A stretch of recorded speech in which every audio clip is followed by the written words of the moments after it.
Hello, welcome to the first of our blogs on the making of The Hobbit. It's amazing to be back here again. This is Bag End, exactly as it was in The Lord of the Rings, and it's actually built in our B stage here in Wellington, which is exactly the same stage as it was built 12 years ago.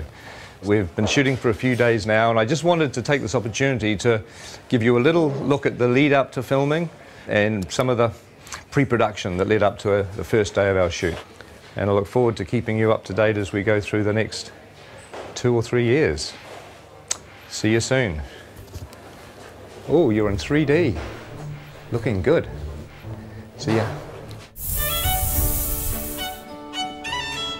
And this pulls beautifully. This looks great when it's drawn. Oh, so it actually works. And he can also go fighting with the remnants sort of hanging onto his body and be impaling people.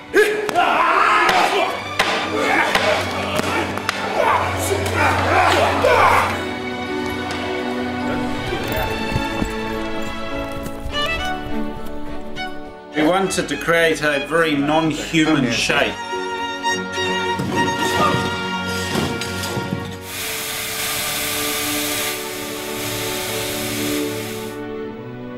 We do need to do a little vlog. You might want to say hi to the fans of The Hobbit. Fans. Yeah. Shy artists. Oh dear, oh dear.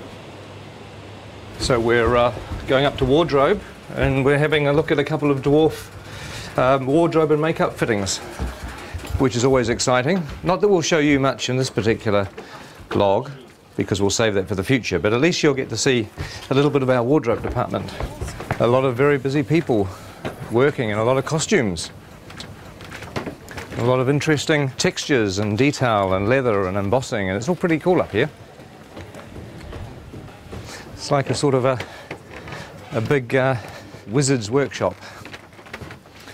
Hello. Oh my God, hello. Very good. You can use them like a mace. Oh, yeah. So you can just swing knocking and then cut the throat and whack it. Glenn was saying there's a nice bit where you can just go and take out about 10 orcs. Right, yeah.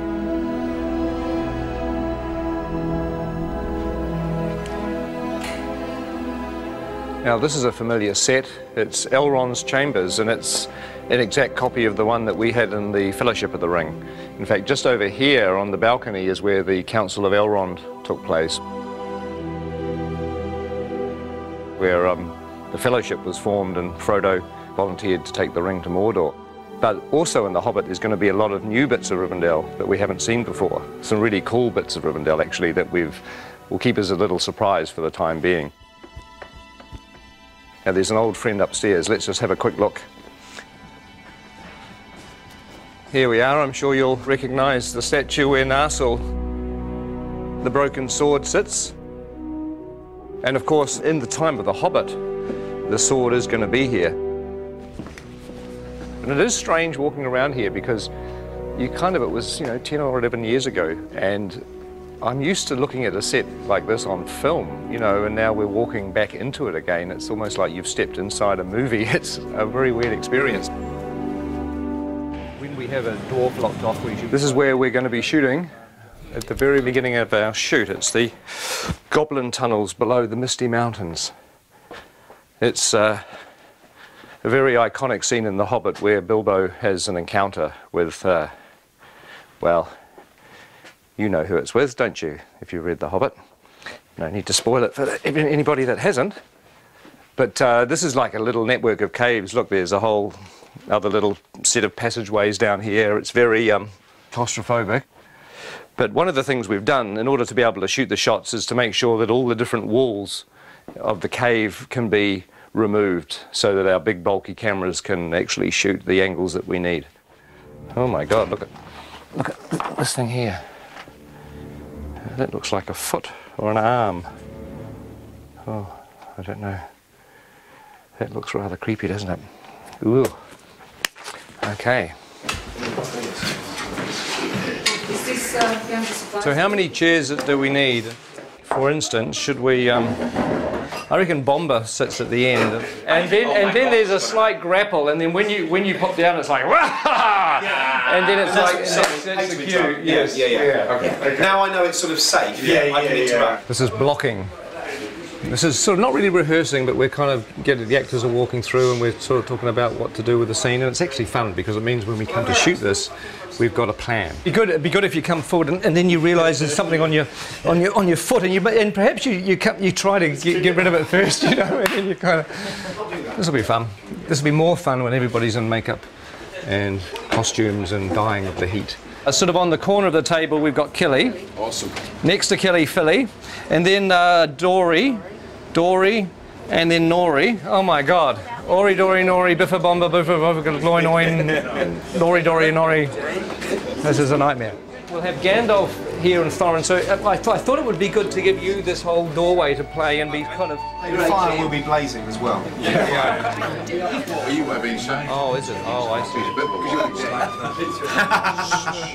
A Oh, well, my prediction is it's all going to go incredibly well on the day. Don't you agree?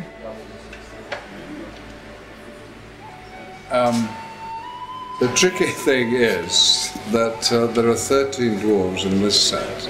The good news is you're not in a fat suit. No. I am in a nose and false eyebrows, a wig, a moustache and a beard, but you're right, no fat suit. You're way ahead. Yeah, you're a winner. You're a winner every step of the way. And we can stick a fan up your robe just to sort of give you a bit of air conditioning. Promises. Well, that's going to work with a little bit of finessing. That's going to kind of work.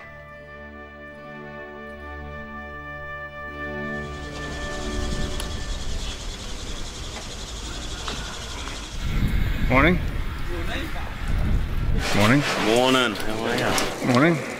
So I'm officially the first person in the makeup chair on The Hobbit. Officially. That's amazing. That's something, isn't it?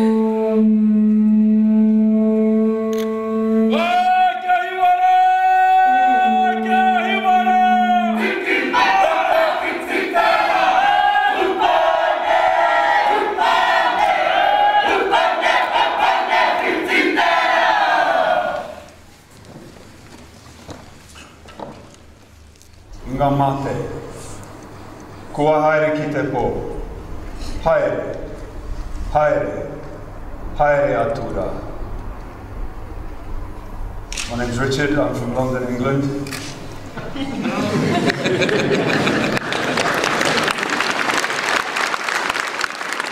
I would like to give thanks on behalf of everyone here as visitors for this ceremony, for this celebration, for the blessing of the soundstage, and for the welcome that you offer to us. We're all deeply honoured to be here.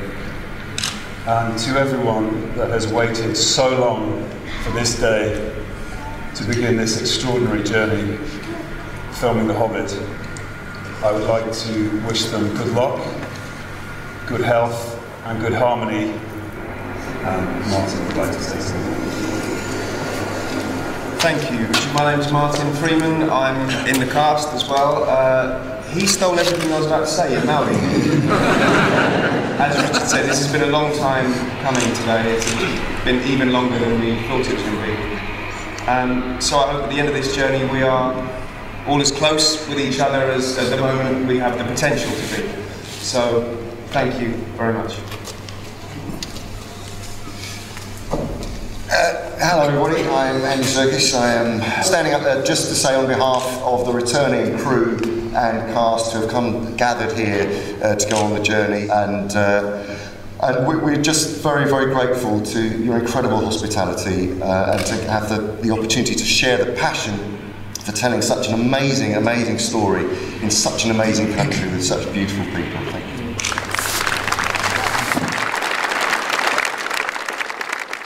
You know, for a long time I thought that going back to the amazing experience of Lord of the Rings wouldn't be a good idea. But really, you know, now I've come completely around, because films are stressful and they're hard to make, but ultimately what makes them fun is the people that you work with.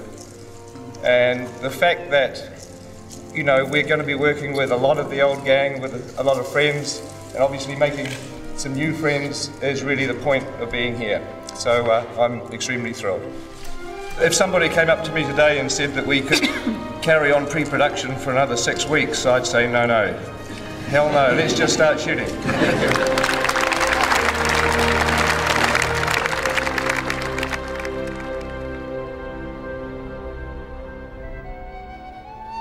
And roll sound. And action.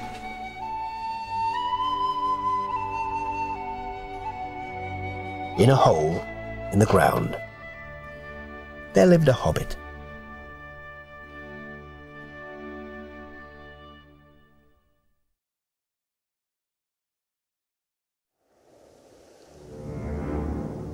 Sky darkens. And flames. And cut. That's great. Good. We've got that. That's Fabo. Fabo, Fabo, Fabo. Thank you very, very much. Yay! That's the one. Hey, well, thank you very much, everybody, for a great first block. And have a great break. Everyone's having a break, and we will see you back here soon enough. Ladies and gentlemen of the second unit, that is a wrap on block 1.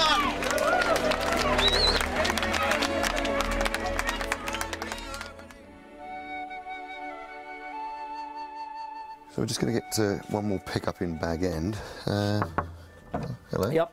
Come on.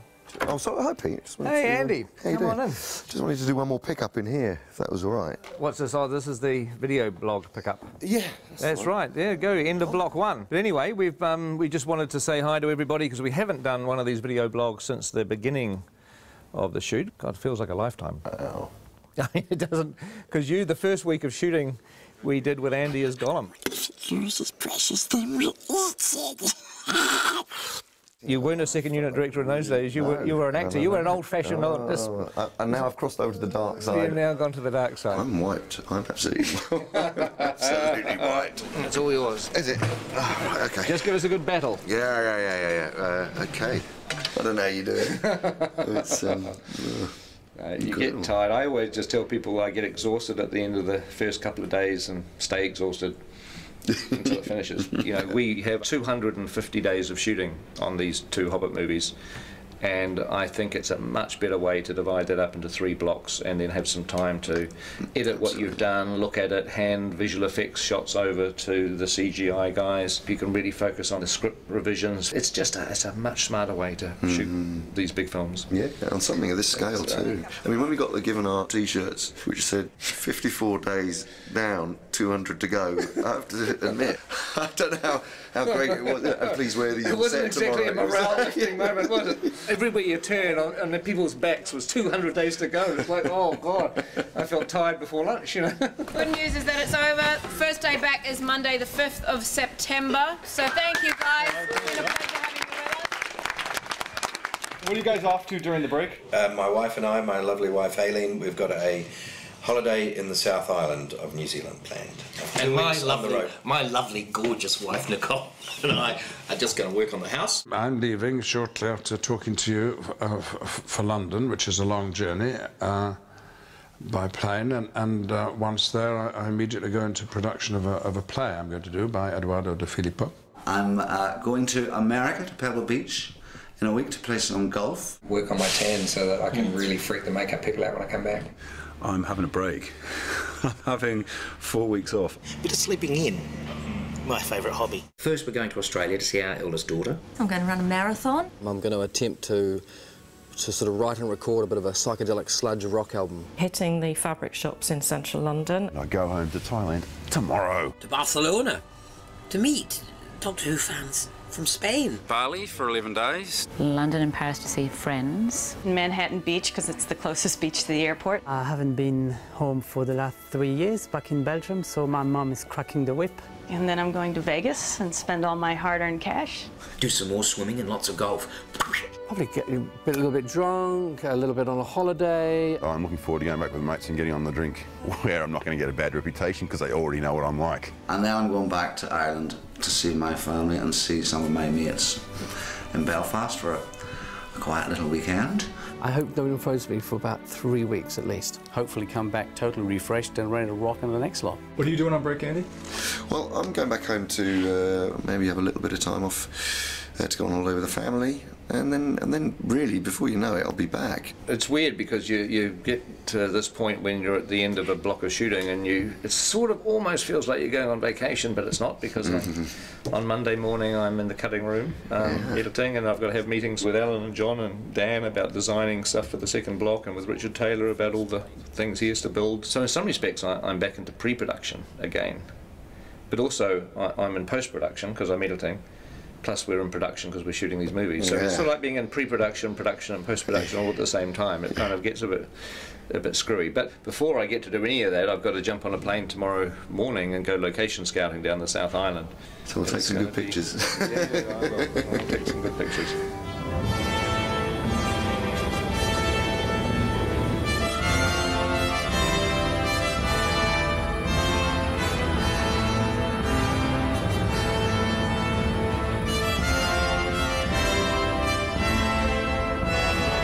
Since we're going to be doing location shooting during our next block of shooting, it's really time to have to nail everything down. Well, on the recce there'll be, it's usually about 17 of us that go. We get around in 5 helicopters usually. It's quite a spectacle when we turn up. Peter, Caro, Zane, Bridget, Andrew, Dan Henner, Simon Bright, art director, Steve Ingram, John Howe, Alan Lee, Eric Sandin, we have Tony Keddy, the grip, Reg Garside, gaffer, myself, location scout Dave Comer joins us, and Peter's assistant Sebastian, the ever faithful Sebastian's there. Here on the mountains I put my hand out and a cup of tea slides into it. That's what we like. There's even a Starbucks up here in the Southern Alps. Slippery, hard to walk, and juggle a cup of tea at the same time on this sort of... I know, no mean feat.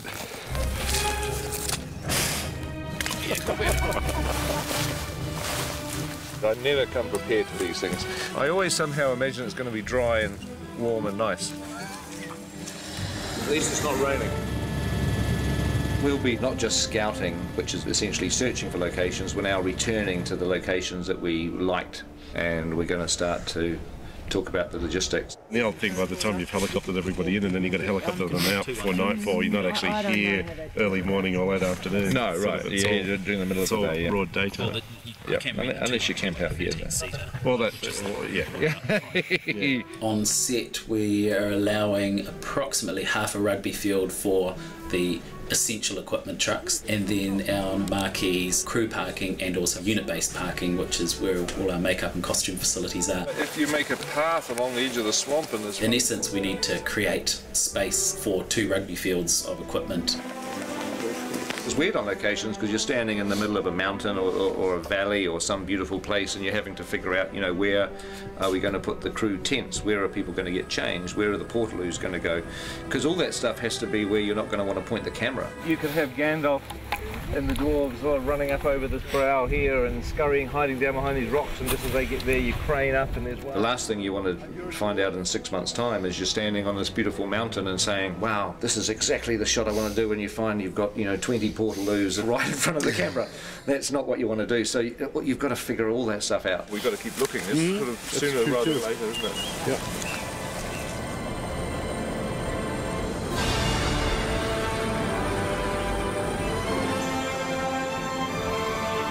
We'll be flying, I don't know, maybe 30 locations, some locations probably. We're shooting locations around the Mackenzie country, around wilder landscapes below Mount Cook. And we will also be shooting around Dunedin Way, more beautiful stone, rock, you know, wild country, and that's quite exciting because it's an area of Middle Earth we haven't visited before. That big rock could be part of the house, couldn't it? Yeah. Where we're scouting presently for the edge of Mirkwood and the Anduin grasslands is south of Queenstown. It's pretty incredible. And shooting that? We're still searching and trying to work out how we're going to shoot Lonely Mountain, Misty Mountain parts. Lonely Mountain should be by itself, but you can look over in that direction there. There's still a few rivers that we're scouting for. Yeah, I think we're getting pretty close to photographing every decent river in New Zealand now. It would be quite funny to have 13 barrels all in the middle of this thing. Just going nowhere. Yeah, with the guy shouting, come on, get on with it. Come on, move ahead, get on, go faster. Is it a floater? It's quite heavy.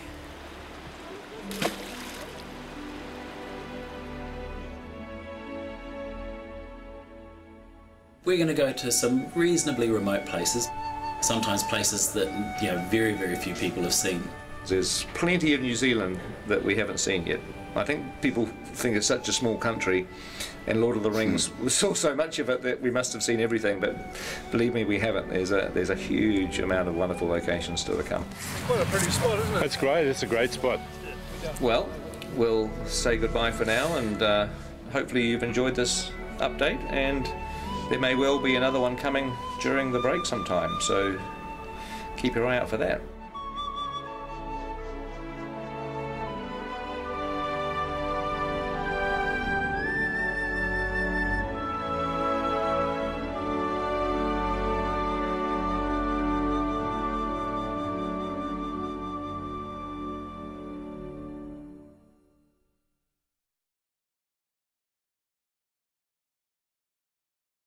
Hello and welcome to our next video blog. I thought it would be good to carry on talking to Andy Serkis about some of the fun and games we had during our first block of shooting. Andy?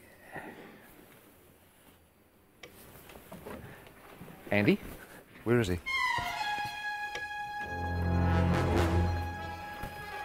Andy? What is this place? This isn't Wellington. Where am I? Isn't this where James Bond crashed his Aston Martin in 1964?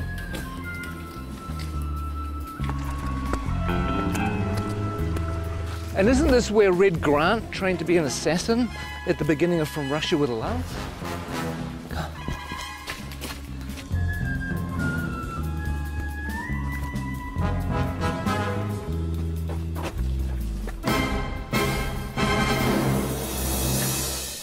You know what? I think we should just run the blog anyway.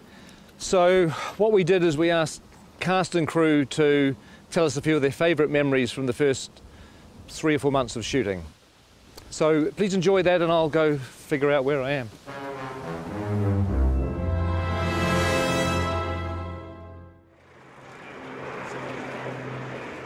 What are the things that stand out for you the most from the first block? I think for me, my favourite stuff we've done so far has been Gollum's Cave. Was that precious? The way that Pete did that scene, it felt like I was watching a play. It was sort of like you could just sit back and watch these amazing guys do their thing. Him and Martin together were fantastic. It was really cool. Trying to get back into the head of Gollum. I don't know if I ever told this, but it felt like kind of doing an impersonation of a character that I'd played yes. a long time. It was weird because it was like, you know, having to re-own it again. Yeah, it was pretty cool. It was a nice way of starting. I felt sorry for Martin because he was suddenly thrust into having to find the character of Bilbo and have to deal with you for a whole week, going at him the whole time. I mean, it must have been a bit intimidating. Blizzes and splashes. It's a meaty mouthful. Yeah. It's going to be a good movie. Check it out. After 2 years of, oh my God, when are we ever going to shoot this film? We had 13 dwarves and a hobbit. We might have had a wizard as well. And suddenly, it's real. Seeing the sets were like amazing. That was true. I mean, coming to Bag End for the first time and walking through. That was our first day, wasn't it? It was, first day on the job. That was amazing.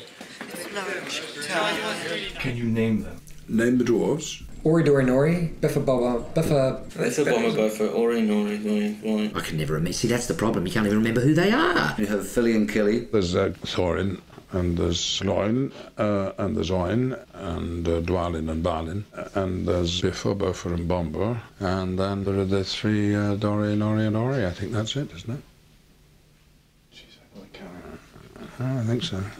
13 Dwarves is one of the reasons why I dreaded The Hobbit, and why I really didn't think I was going to make it for such a long time. But the irony is it's turned out to be one of the joys of the film. Oh my God.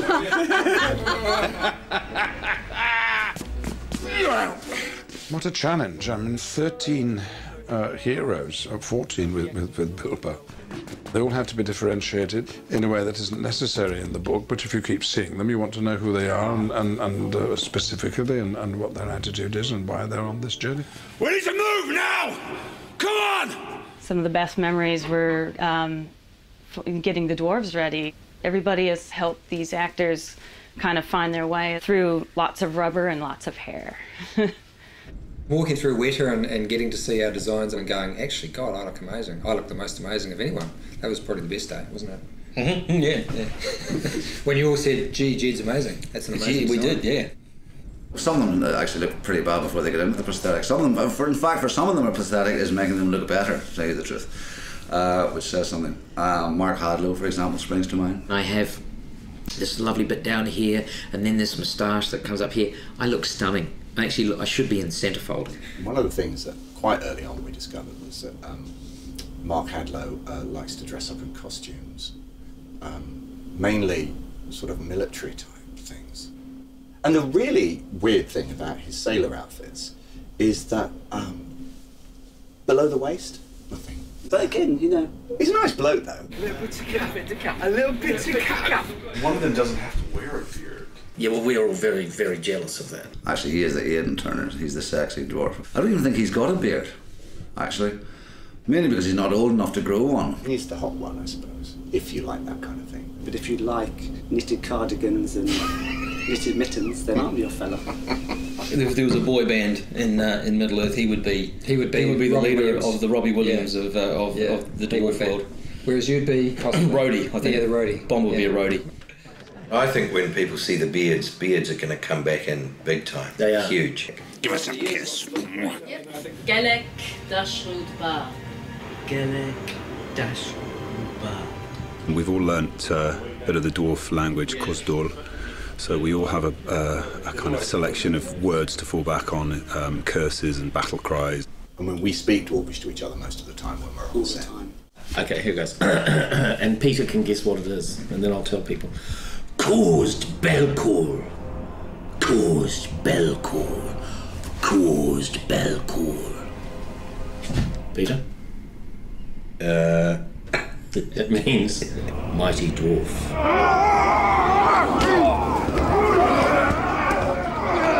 We had Trollshaw. Well, you got to do all the fun stuff in Trollshaw. Yeah, we did. I had to shoot dialogue and things, and he got to do all the good fighting troll stuff. That is the great thing about the dwarves, is that even though there's this comic element to some of the characters, not all of them, but some of them, when they fight, they really fight. We started with 3 months of intense training. We did stunt fighting, we did horse riding. We did the gym 4 times a week. We did dwarf movement intensely. They were trying to get us to a point where they could actually kill us and bring us back from the dead, kill us, bring us back from the dead, all the CPR and stuff like that, because that's what it'll be like on set. They did it by breaking us down. Yeah. They did it by essentially reducing us to the absolute amoeba stage and then building us up again as dwarfs. We've come through it as better dwarves, I feel. I do too. I mean, I know that William's discovered his inner dwarf. I have. Well, we all have, actually. It's a frightening thing, but this is the job that had to be done. If I could say key moments in Block 1, arriving in Rivendell and meeting Elrond and dining at his table, it really feels like you're stepping into Middle-earth. There are some who would not deem it wise. What do you mean? You're not the only guardian to stand watch over Middle-earth. I remember it now, but later on. I love working with Hugo and Kate back in Rivendell again. That was fantastic. Hello. Welcome. I still can't quite get over being on set with Ian as Gandalf and then, Kate Blanchett with Galadriel and Hugo with Elrond, and you just feel like you step back into a movie again. It's kind of weird. Is this a new one? This is different. Yeah, different one. High points really, I think, was getting Kate Blanchett with a long train. Beautiful. Kate, that's beautiful. That is. They're all going to want one. Just don't ask me to walk anywhere. One of the things that I like is that we're getting a little bit of the music into the movie too, the songs. Tolkien wrote quite a few songs for The Hobbit. I got to sing a song. You want to hum a few bars for us now? Oh, it's a classic song. It's after sort of Cole Porter, Gershwin, and that type of thing.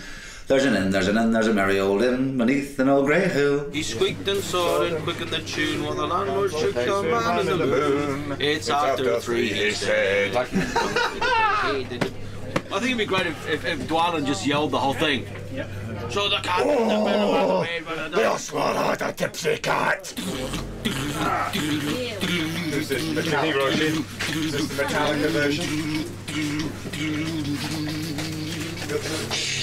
Who is this? That's the Metallica version. Whether I'll be singing at the Oscars is a different matter, but hopefully some people might sing it in the shower. Oh, excuse me.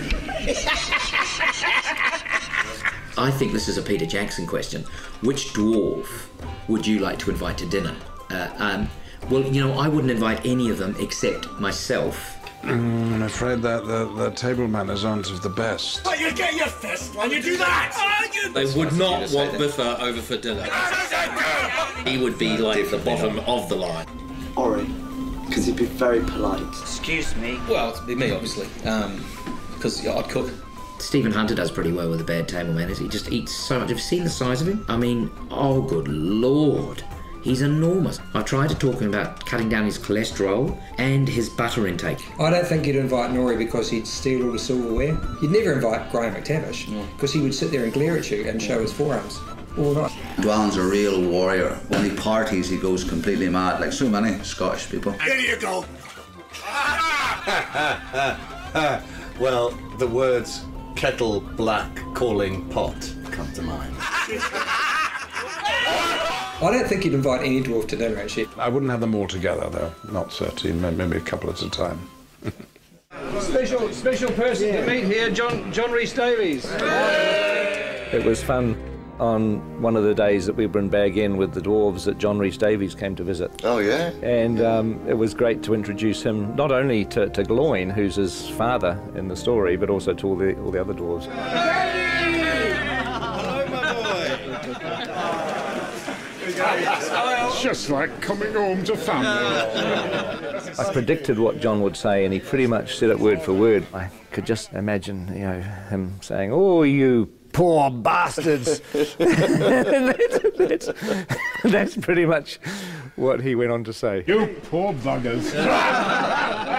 When he gets you running up the hill in full armour, you'll enjoy that. But you are going to be spectacular. And you'll be chased by women all around the world. but only if you're in costume and makeup. Okay. All right. We've been here since January the 13th. So what is that, 5 months? And we haven't even scratched the surface. Who are you doubling, Pete? I'm doubling Stanley Kubrick. One of the biggest moments was when we all put our gear on and we all stood together, sort of looking around at each other into the characters' faces. To stand in a circle and look at the guys that were going on the quest, I got a real tingle up my spine. Lovely, thank you, that's terrific. I think we can check the gate on that.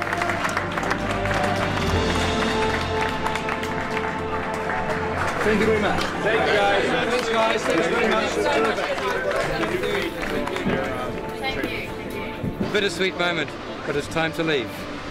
Hasta la vista. Then driving off. I'm waiting for somebody, sorry. It could have been even... I know. Just go. Oh, really? Yeah, just go. We've had enough. Go. Are you ripped? No, I'm not wrapped. They're keeping the good people. Okay. Oh, hey, Go again, we'll go now. Hey. Okay, we'll go now. It's a bittersweet moment, but it's time to leave. Hasta la vista. Well, I hope you enjoyed that. I don't know whether there'll be any more, because I have to find New Zealand, which I've lost. I think it's over here. Who is that odd little fellow?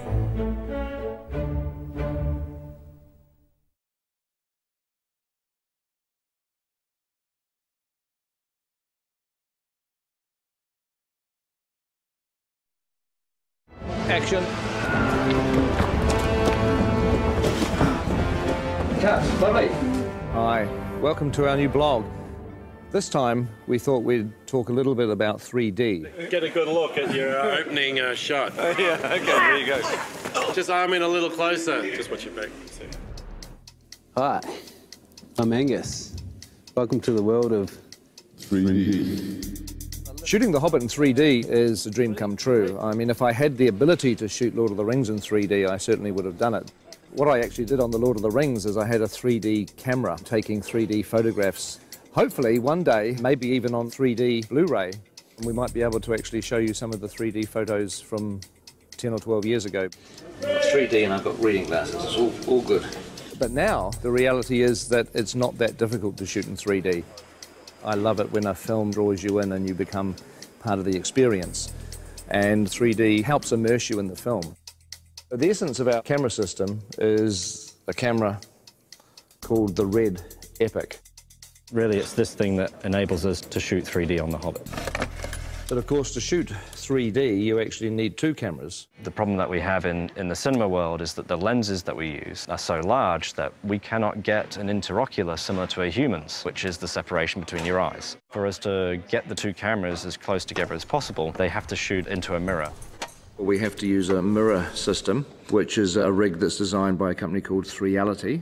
One's left eye, one's the right eye. One shoots through a mirror, the other one bounces off a mirror, and so the two images are perfectly overlaid. With using two eyes, we can move the cameras apart, and also, more importantly, is find a convergence point. For example, see around someone's face, just like you're looking at a friend. The convergence point is the screen plane itself.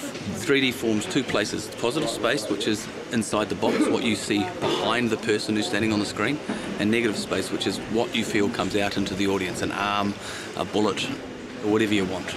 And the whole idea with these rigs is you can change the interocular and the convergence as we're shooting. We can see that separation on a 2D screen with a left and a right eye overlay.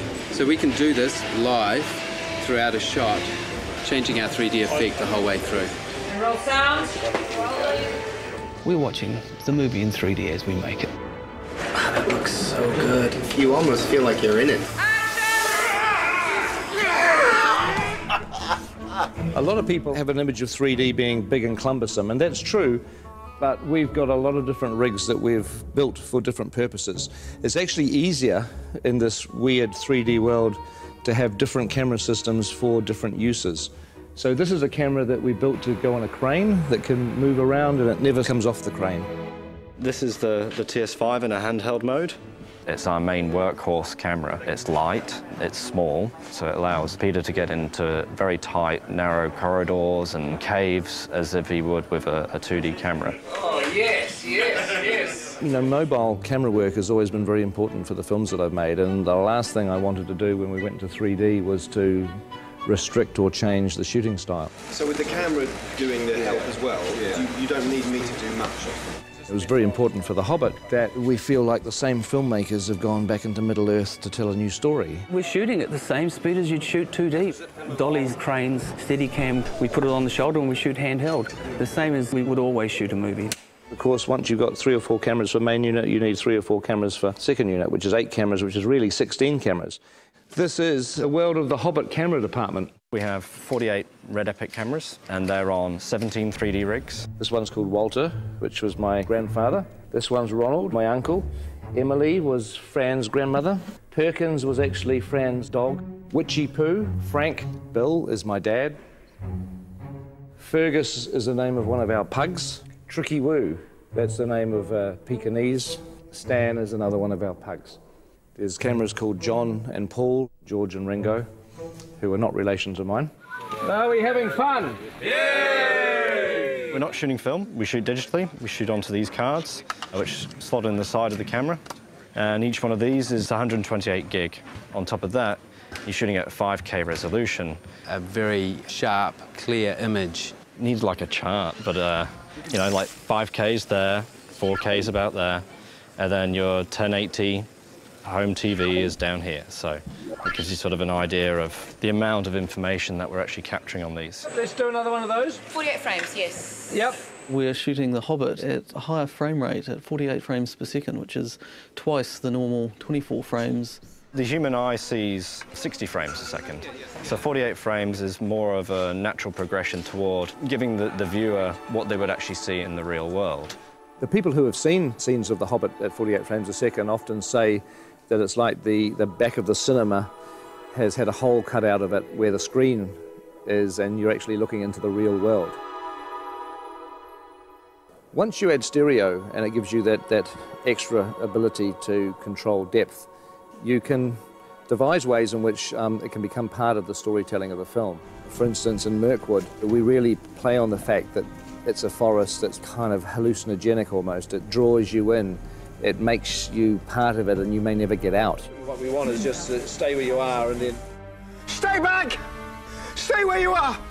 Mirkwood is a big forest, and it's full of vines and sinister-looking trees, I suppose you say. It has a lot of things hanging down, a lot of things coming from all sorts of angles, and it helps us with the 3D to be able to push into that and try and get the audience to feel that they're actually trying to move into the forest with the cameras and give it that dark and look over your shoulder feeling. Colour-wise, with the red camera, tends to eat colour a little, and so we add more colour. If you look at the ungraded footage, the trees look incredibly psychedelic. They look like they were painted in 1967. We wouldn't normally be quite as bold as this, even in Mirkwood, which is an enchanted forest, so it's like we oversaturate. Look! In the movie, they won't look anything like that. They'll be graded down, and you'll just get the barest hint of colour in the finished film. They're coming back! 3D 48 frames is pretty unforgiving, and we have to change our whole way to go about coloring these things, because what we found out in early tests that if there wasn't enough red in these pieces, they would punch up yellow and react differently than normal skin with blood running through it. So here's an example. This is Graham McTavish as Dwalin, and we've had to add a lot of red tones to his makeup. So if you notice, if you stick your hand up next to your face, how incredibly pale this man is right now. I've barely seen daylight for the last 6 months, that's fine. Yes. So we have to add the blood in the piece to make him look like a normal flesh tone. It looks freaky now, but on film it's going to read beautifully. Fingers crossed. With the 3D HD stuff, it is amazing how when people's hair moves around on the wigs, it has to actually be the real thing. It has to be real hair. And you find because the number of frames a second you're using and so on and so forth, if you've got real hair moving around, it just looks real. I've never worked on a film that's 48 frames per second and uses the cameras that we're using. It's challenging to look for fabrics that work. I know full well that a fabric that we bought ages ago for a dressing gown for Bilbo would probably make people feel sick if they saw it on camera. It's got spots on it with a little spot inside it, and it would just be like someone throwing stones at your face, I think. So I've avoided that fabric like the plague. It's in very poor taste. Others are just a joy to behold, and the camera picks it up and the audience could see every last detail. So in that sense, it's really exciting. This film is really breaking new grounds in many ways as far as the technology of the filming goes. But John and I are still working in our time-honoured methods of pencil and charcoal, composing pictures in 2D. And we thought we'd try and come up with some way of actually incorporating a 3D aspect into the way that we were producing the concept art. That might communicate more clearly to Peter and to the other technicians. So what we're doing is 2 drawings. One is in red, one is in blue, and the 3D glasses have a red lens and a blue lens, one for each eye. Don't go too heavy on it. This is probably the first serious cinema production where the actual concept art has been done in 3D. Rather than sharing just the same office, we're actually sharing basically the same vision. Vision, yeah. There's been a bit of a tendency for me to take on the blue, and obviously, you know, sitting on the right-hand side of the picture, it's easier to actually get your head around the left side. It doesn't make sense when you try and explain it like that. It's a huge help for Peter because we're actually proposing the full depths. I mean, it means Peter has to wear glasses when he looks at our art, but... Yeah. My God, coming at you, look at that. Whoa! If you happen to have a pair of glasses like these at home, you should be able to see the artwork in 3D. You look great. Very three-dimensional. You've definitely improved. I know. So I hope you found this blog interesting. I know it's a little frustrating because just about everything we've been talking about you can't actually see at the moment. You can't see the 3D, you can't see the 48 frames, you can't see the 5K, but you will. December 2012, you'll finally get a chance to see what we've been talking about. Anyway, I've got to get back to set. It looks like they're almost ready for me down there. We're actually shooting today, as you can see, in a pine forest, but it's not really a pine forest.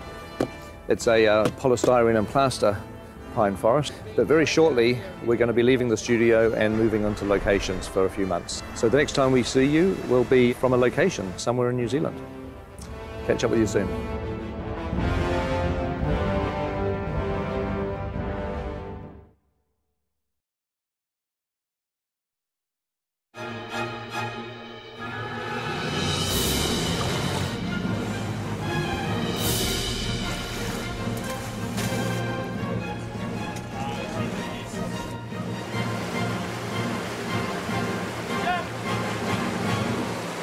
Dwarves and boats, eh? Everybody thinks they're a sailor. So welcome to our new blog, which is about the logistics of location shooting. We've been travelling pretty much the length and breadth of New Zealand shooting locations for The Hobbit. It's been great to get outside. It's been great to get that texture of Middle-earth into the movie. After many, many weeks of shooting in the studio, we've established our characters, we've established our story, and it was finally time to get on the road and establish the landscapes of Middle-earth. So we're currently moving about 500 crew for main unit to Hamilton, and then about 200 second unit crew to various parts of the country. We like to call it the biggest logistical move in cinematic history. Just because of the size of the fleet, close to 140 vehicles. As you can see, we're moving around a huge surface. I think everyone is secretly scared but quietly excited.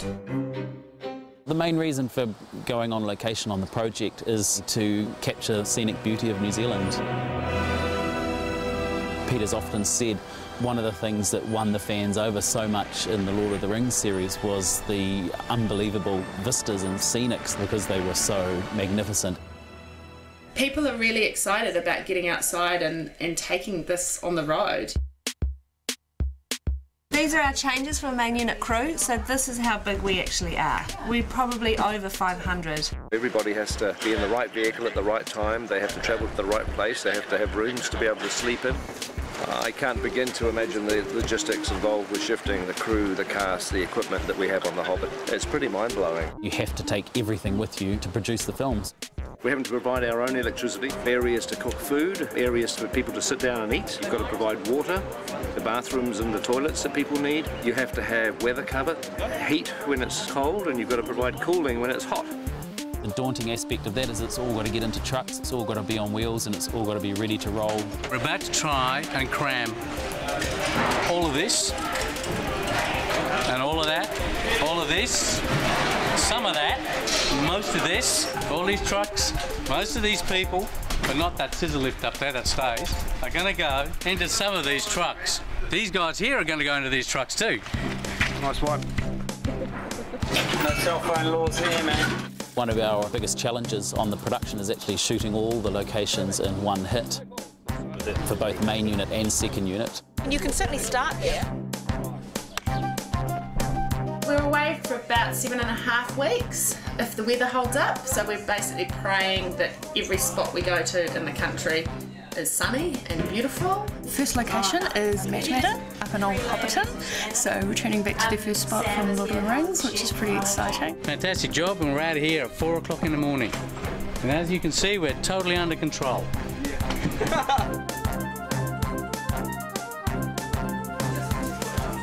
Why aren't you helping? I've got to carry this. I'm going to some of the remotest locations of New Zealand, and if there's one thing Grips can't live without, that's the latte, soy. That's right. We're getting ready to go away, and so far we haven't packed anything. And tomorrow is our last day with 30-odd hobbits doing a big scene against green screen on for Hobbiton. This is my Louis Hobbit, my Sonny Hobbit. So we need the largest team on, because we've also got to try and pack. And then they're going to say, where did you pack it? Because I'll need it. Where's that wig? Did you put it away? No, we've got to put it on his head now. And we'll all be here till midnight trying to load up the buses because they leave at 4 o'clock in the morning.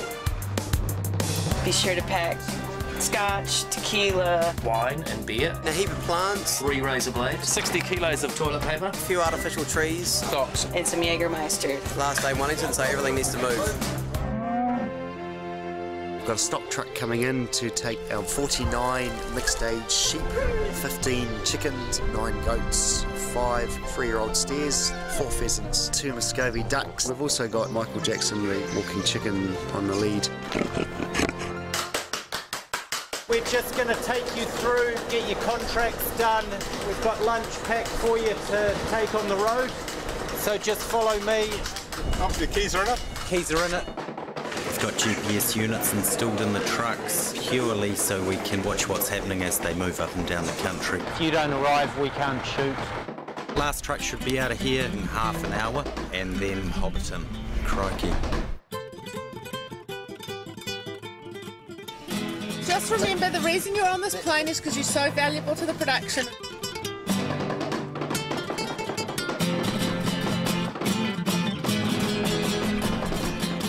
Our main unit had over 100 units on wheels that were travelling to the first location. That was quite a feat in itself, just having that amount of drivers on the road. It's all about arrows, it's all about maps and directions. Once we arrive, we get in and it's about an 8-hour turnaround from when the first truck turns up to when the unit base is actually functional for filming. They've got to get these trucks level for working in, got to get them all powered up, and they've got to get them all functioning so quickly. Prosthetics, makeup, costume, catering. It's not just a case of a small crew going into very out-of-the-way places. We're literally occupying the space of a football field. I think it's actually 2 football fields. We moved 7,000 cubic metres of dirt to accommodate everything that goes with making a film of this size with this many people involved. It's very much a mini city. To everyone's amazement, you know, they went home on Friday night in Wellington, turned up to work here on Monday morning, and everything's here, parked up in order and looking good and working.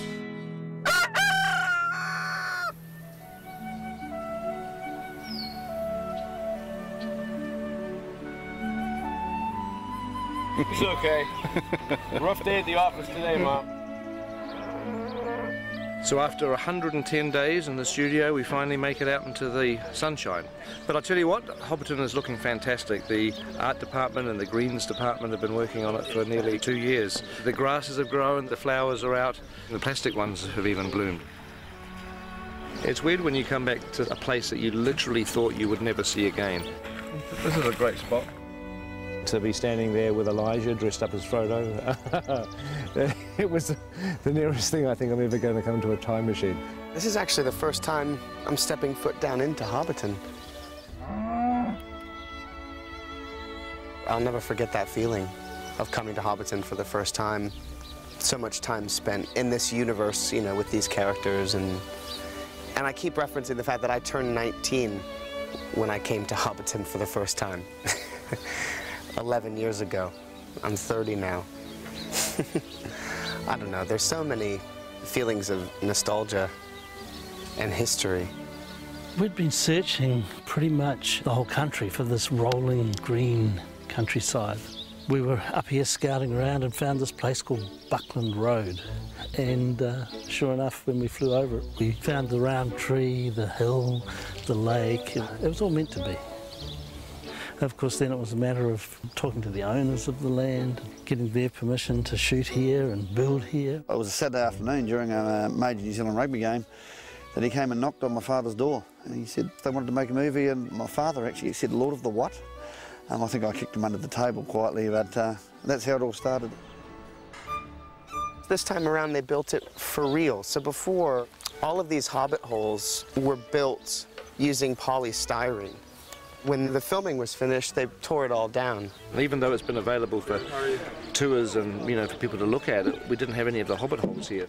Doing the Hobbit now, it gave us the ability to rebuild Hobbiton out of permanent materials. Materials that aren't going to deteriorate, and we can carry on showing people what's involved in making a movie behind the scenes.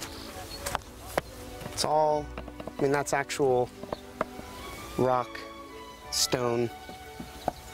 It's pretty amazing. Hobbiton is going to stay exactly as it is today, which is fantastic. There's real wood, there's real stone, real bricks, and it's going to be here hopefully for decades to come. Yeah, no, it's a great gift to the people of Manamac, and as Minister of Tourism, I'm all in favour of it, so well done. Some prime real estate. I'll get you two, I'll get Kate and... Hobbits. Oh, Jordan. Hello. Hello. Hello. You guys having a good day? Yeah, it's good. How are those feet treating you? Yeah, they're okay. Are they? When you're at Hobbiton, you forget that you're on a film set. Seeing it like this kind of living model village is just extraordinary. You just totally believe this place exists. And that's because it does. Maybe I've smoked a little bit too much of this now. It's an authentic village. It's 100% 360-degree, look wherever you like, little hobbit village. You can imagine just being a hobbit in this environment and get up and have a cup of tea on the doorstep and listen to the birds and the frogs and children running around. Or go to the market, buy a big bottle of beer and drink it. I'm loving it. You're not really designing a film set, you're trying to put yourself in the mindset of a hobbit and figuring out, well, where would you like your house to be? There were 44 personalised hobbit holes, and each hobbit hole has the different little details depending on their location. It's kind of amazing, the door's actually open. Hello? Hello? No, nobody home at the moment. They must be at the market. Welcome to the set of The Hobbit. So how did you get involved in this? My 4 daughters auditioned and they all missed out. And I got in. So I wasn't a popular father at that point. You guys are up for stealing, aren't you? Yeah. Oh, hell yeah, good. Big bag hobbits. Check this out. Oh yeah. I'd like to get a nice comb over. Is this going to be in the movie? Yeah, we can cut that. That's fantastic. We've got that. So we've just finished our first week on location. But, you know, I just wish I could move into one of these hobbit holes. I mean, this would be an absolutely idyllic place to live. It really would.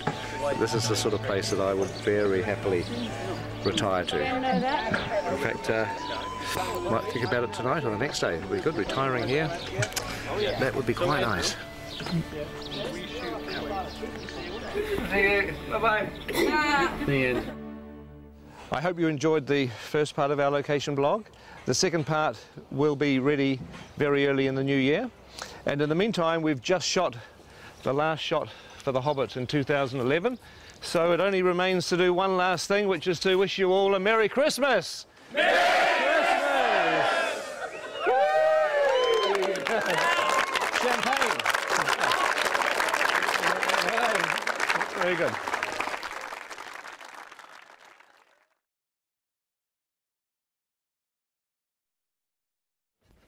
Welcome to the first blog of 2012. We're shooting part 2 of The Hobbit today. I'm here in Laketown, but I can't show you anything. I can't show you the amazing set that's over there and the incredible thing that's over there because you're not allowed to see that till 2013. But what we can show you are the continuation of our location adventures. So if you remember from our last exciting episode, we were in Hobbiton. So let's pick it up from where we left off and travel around the rest of New Zealand. So we've just finished our first week on location. So it's goodbye to Hobbiton and hello to our next spot.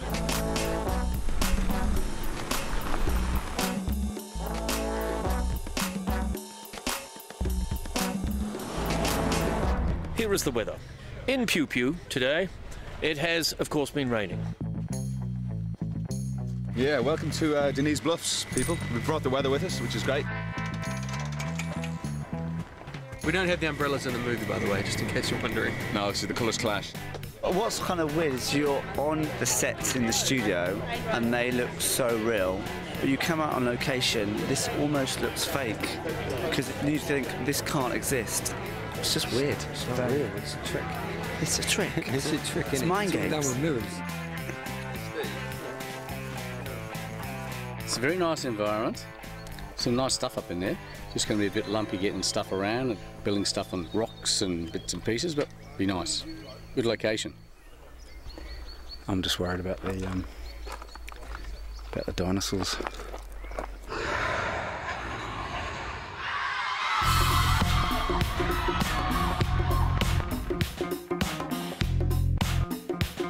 So here we are at the Turoa ski field on the flanks of Mount Ruapehu.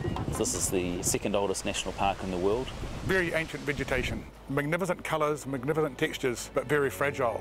And hence we've gone to exceptional lengths to actually make sure the impact on the site is minimised. So it's about scaffolding, it's about elevated boardwalks to keep people off the vegetation. We built the world's biggest ramp, as far as I'm concerned, to get down to the thing. And everybody sort of walked out to the edge this morning and looked at it and sort of, you know, jaws dropped and went, wow, okay. So that's how we get onto set today.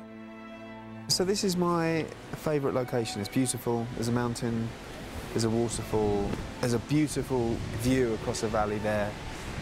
It's one of those sort of archetypal Kiwi places that you think, God, New Zealand has such amazing landscapes. Jesus, it's a bit sad when the grips are going faster than I am and they're carrying everything. Yeah. Andy Serkis jumped in the icy cold stream to chase the fish as Gollum about 12 years ago. Just over there.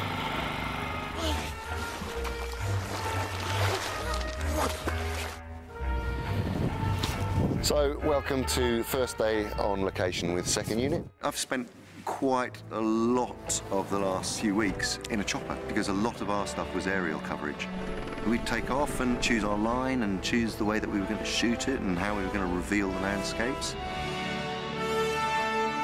So we're using the space cam on all the aerial stuff on this show. This particular rig is set up for 3D.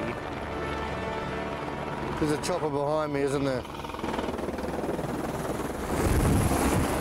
The bonuses of being on 2nd Unit is that we do a lot of locations that are too tricky or time-consuming for main unit to go to, so a lot of our locations were helicopter-only access, so we got very, very good at loading in and out of choppers.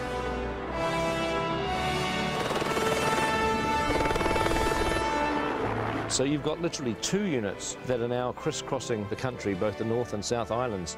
About halfway through our location shoot, 1st and 2nd units met up, and it happened to be exactly halfway through the entire shoot, day 127, and we commemorated that with a hoodie, a halfway hoodie.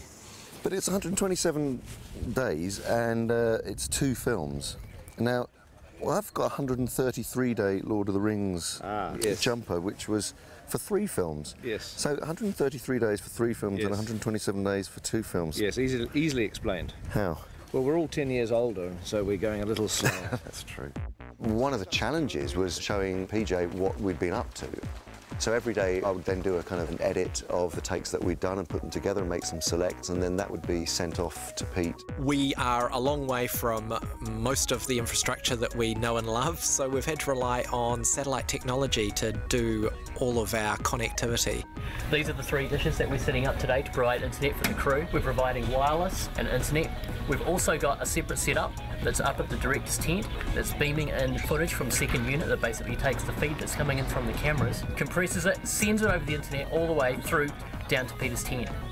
So far we've probably used about 6 kilometres of cable on the job. I'm not sure where it's all gone, but we keep on ordering more of it.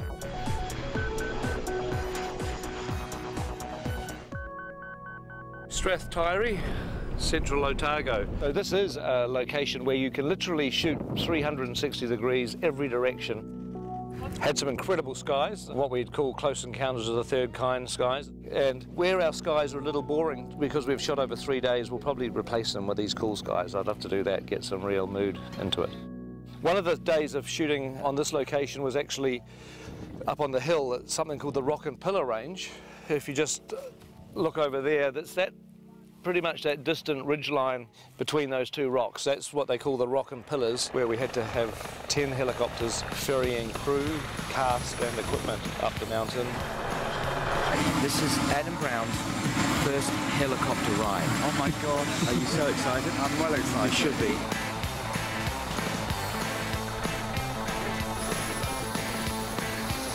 Yes. In! Oh, he's in! He's in! It's on video! And action!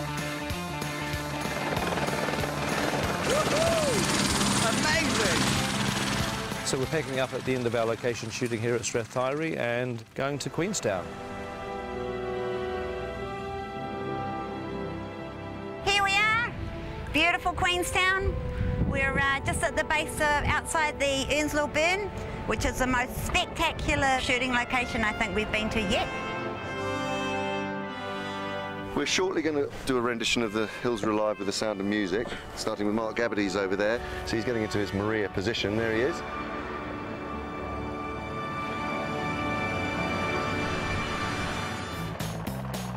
It's snow. Bare feet was a bad choice.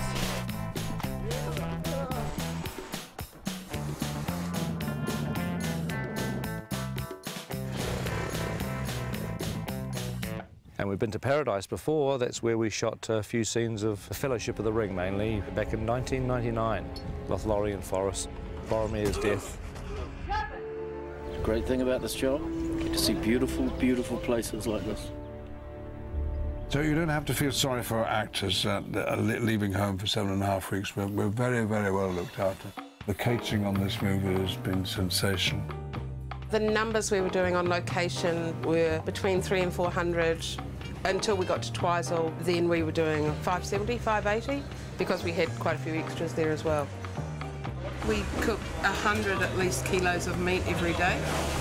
One of the guys worked out that we'd been through a ton of oranges already. It's Formal Friday today, so we're dressed in suit. It's one of the only ways to be able to, for the crew to know what day of the week it is. Every morning we crank out about 200, 300 coffees. We're heading off to the hills to look after a crew of about 100 people who have all been choppered in up into the mountains. It being in the mountains, there's snow around, so it's cold. So obviously in formal dress, sometimes it's not practical. So as you can see here, Andrew has gone from a 3-piece to a 4-piece with the addition of a nice cozy puffer jacket. Because you can't always look good, sometimes you have to be sensible.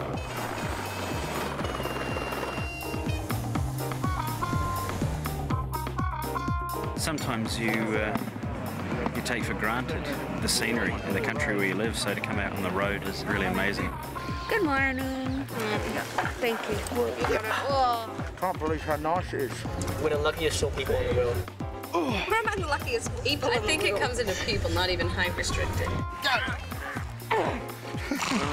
New Zealand looking at its spectacular best, and a lot of very happy actors cavorting around in front of it.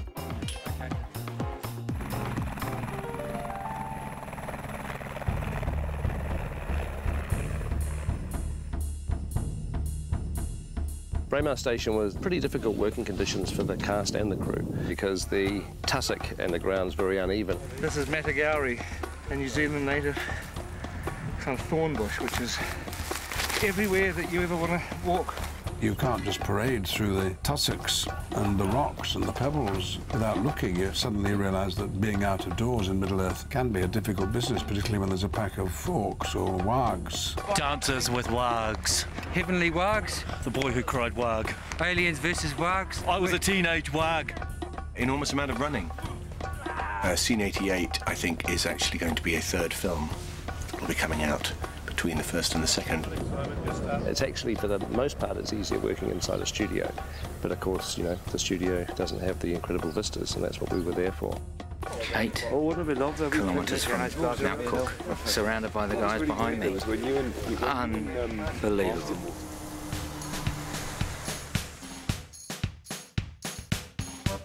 This is a Pelorus Bridge over the Pelorus River where we are shooting today. I think my favourite day on set, unquestionably, was floating down the Pelorus River in barrels. Finally going to put our dwarves in barrels. It actually looks like fun. I'd do it myself if I wasn't busy doing other things. Oh my God! Today we're swinging over the river. We've got some dwarves coming down in barrels. Keep going, everybody. That's good. Yeah! That was way cool, and if they ever make that a ride at any of the Warner Brothers movie worlds, lifetime pass, please. While we were at Pelorus, our location shooting came to a pretty dramatic end because the police arrived and said they were about to issue a severe weather warning. Okay, we need to shoot, please. It's raining. We need to get going.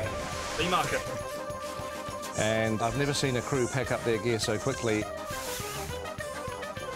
The very next day, everywhere where we were standing, where our equipment was, our cameras, our actors, the director was under floodwater. It was incredibly dramatic. The rise in the river level was like 20, 30 feet. And that's location. Yes. Done. So that's the end of our location shooting, and we are about to go into our last 100 days, what we're calling Block 3. And look forward to talking to you again very, very soon.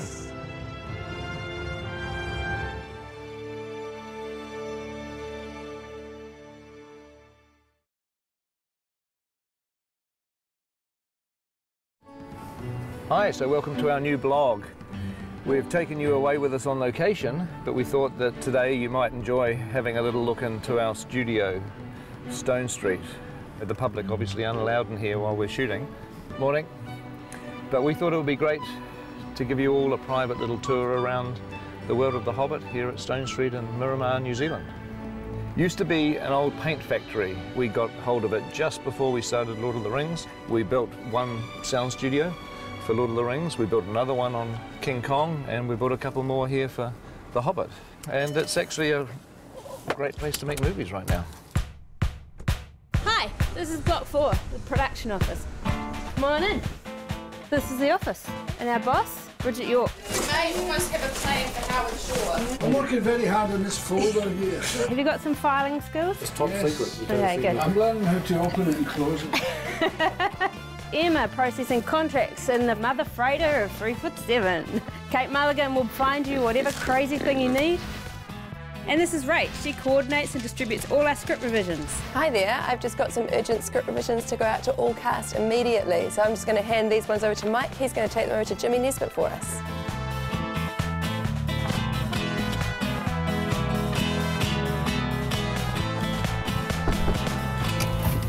Jimmy, pages. Yeah. Don't look at me directly in the eyes. Oh, hello. Thorin, Bard, Gandalf. Nothing for me. Come in and see the world that we inhabit here for the last 25 years. Decorated the trailer with things that remind me of home. Villages and the seaside in Northern Ireland where I'm from. My horse, Riverside Theatre. That was Martin, and he plays one of the characters in it. And there's the main character, me, Beaufort. Hello everybody, my name's Luke Evans and I play Bard, and I'm going to take you on a little trip around Trailer Park. We have 21 trailers where we've been living for the last 7.5 years. This is Aiden, Killy, he's my neighbour. Who the hell are these guys? I don't know, they're just trying to show them around. Stephen, how are you? There's a long time we spend here sometimes, isn't there, when they're setting up scenes and things like that. It takes a long time, so... It's like flatting, isn't it? Basically. Yeah. What's flatting? Do you know? Well, they keep all the young, good-looking lads at one end, see, all the ugly buggers, so they just don't want to mix with us. Ooh, that was rubbish! Where's the green frog? Good morning.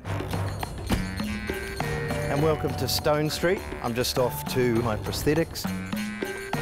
Morning all. Okay, so this is my spot currently with the lovely Rachel. And now we're about to start the process. Come and see me again in a couple of hours when I'll look radically different. 2 hours later, here we are. Hey, Peter, we are travelling in 5. Okay.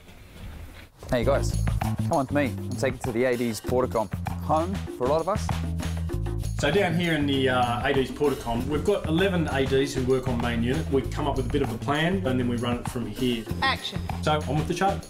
Locations department decided to put some beautiful pictures up of sunny New Zealand. Here in Wellington, we get sunny days, but they are few and far between. We get a lot of rain. Got a wet ass. But we also get hail. Lots of hail.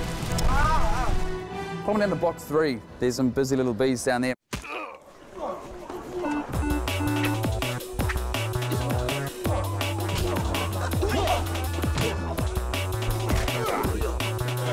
Hey guys, how you doing? Welcome to the Hobbit Stunt Department. I just died. Hey, so this is the intensity we like to bring on set every day. Hopefully you enjoy it. Okay, come on guys, let's go. We're on set, come on, let's go.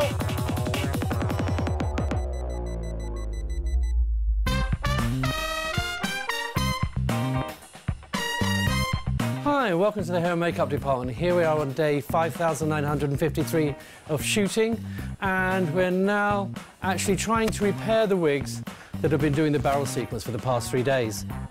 As you can see, this wig's lovely natural blonde colour, whereas the other wigs that we've now got here, which have been bleached, and so now I have to try and turn these wigs back into this wig.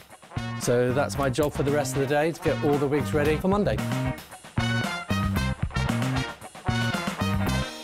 Here we are in the costume workshop, and we've got racks lined up here for all our dwarves because we have to do constant repeats for their stunt doubles, their photo doubles. Then we've got our flesh factory where 3 people have been making the dwarf fat suit components.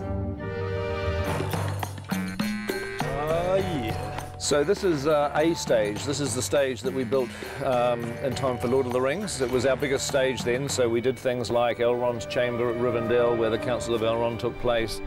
B stage has amazingly enough been used for a lot of shooting. There was a lot of Lord of the Rings. Bag End was built here in B stage. You can hardly call it a studio really, it's just an old tin shed. Kind of feels a bit like I'm driving the tram at Universal Studios. I guess.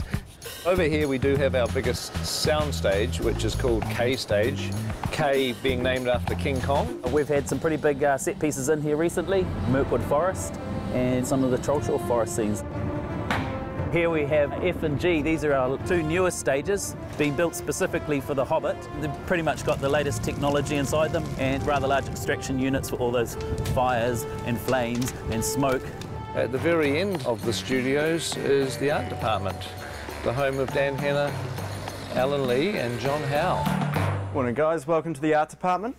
Come on in, I think the production designer is in. G'day Dan. Hello dear boy, all good? Fantastic. We've got 6 weeks and 2 days of principal photography left. We're shooting the sluices at the moment, which is film 1 sets. We're very busy. And this over here is our set decorator, Ra Vincent. Hi, come with me, I've got something very cool to show you. This is my favourite place.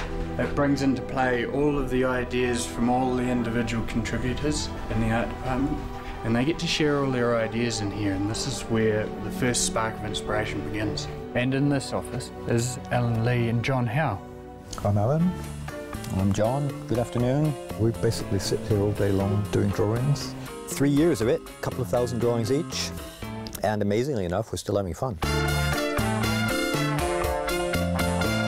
We see the light at the end of the tunnel, and we thought for a second, ooh, it might be a train, but it turns out it's a dragon. Come through this way, I'll take you through to the model makers. Our calligrapher, Daniel Reeve.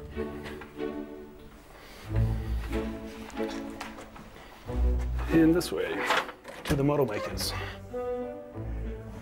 So we have many models we have to make. We've done approximately 115 sets to date, and each one of those sets we try to make a model to show Peter before we begin construction. That kind of thing's nice. We've got this model we showed Peter this morning. There's a few adjustments we have to make for it, and then we'll be straight into construction of this. We shoot this in 1 week's time. Welcome guys, we're here on F stage, come on in. That's where our main unit is shooting today. We're doing a scene here for film 1, and it's a scene in the troll cave. So follow me, we'll come here. Got Zane, our lovely producer. Information. Ian and Richards, who's leaving. And follow me, we'll go on set, but I'm quietly there, rehearsing there. You're working with Jimmy on the timing of this. Yeah. So it's important, guys, that you get that box. I'm Corin, I'm the booth swinger, and this is Tony, the sound recordist. These are some of the newer stages. Had soundproofing, which makes it fantastic for us, being as there's an airport just over the hill that way. This is the first production that's been in here, and one of the biggest things is this headroom up here now, so the guys can walk all the way down these walkways without bumping their head on stuff. I'm a specialist roof dweller. It's handy if you don't have a fear of heights. It's very embarrassing if you drop something. It costs you 2 dozen beer. All right, shooting! Shooting! But now we're just gonna walk away. They're gonna shoot. 3, 2, 1, action!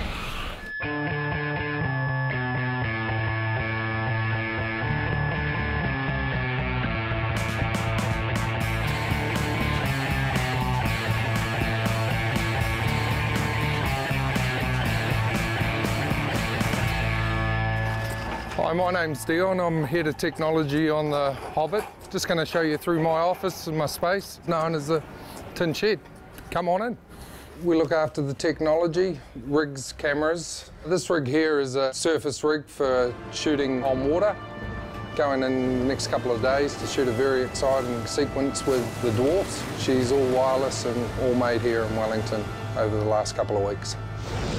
Well, g'day. You've seen some pretty good technology back there in the tin shed, I understand. Come have a look out here, because this is pretty basic technology. This is where we've built a humongous green screen. This is called the backlot. Now, the backlot is where we shoot all sorts of the outdoor scenes.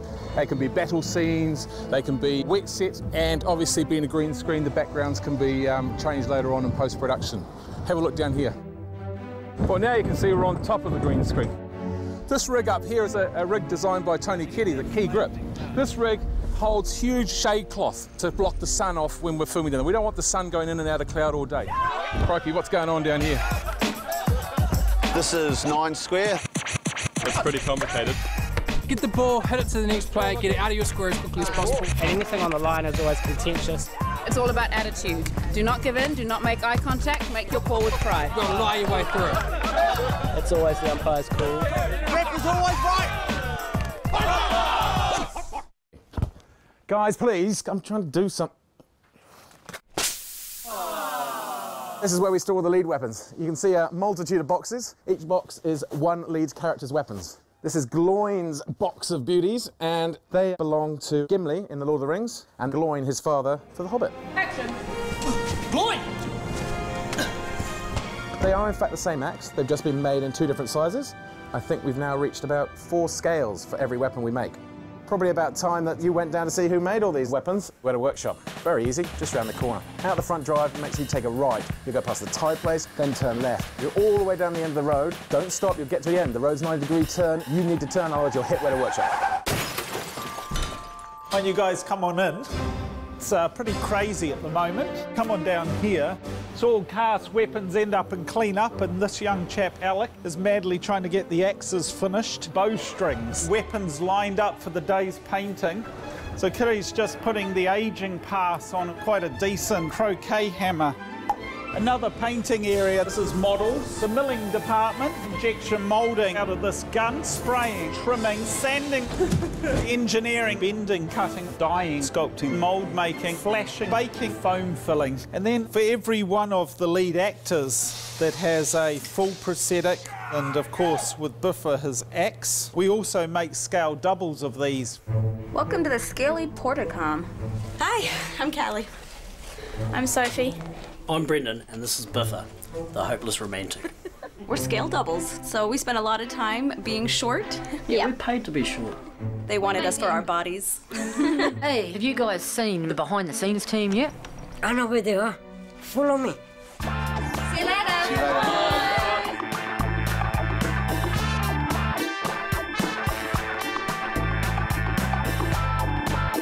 Built a long time ago, actually. Before that, it was... What are you doing? I've been filming the blog. It's like a pet project. Filming the blog? Well, yeah. That's very good, but shouldn't you be killing orcs or something? Shouldn't you be directing a movie? Yeah. Right, so here we are at the end of the blog. Hope you've enjoyed this tour around our little world down here in Miramar, New Zealand. I hope you particularly enjoyed the camera work. I thought it was terrific. Wonderful. In fact, I think we should take that wig off and get you behind the camera. I'll take over the role, don't worry. You want to be Legolas. Yeah, everybody Kieran as Legolas. Kieran as Legolas. This is a done deal. Hey, so we're going to come back with another blog when we wrap in a few weeks' time, or shortly after we wrap. So look forward to our final blog of our shooting period coming up soon. The bitter end. The happy end. The happy end.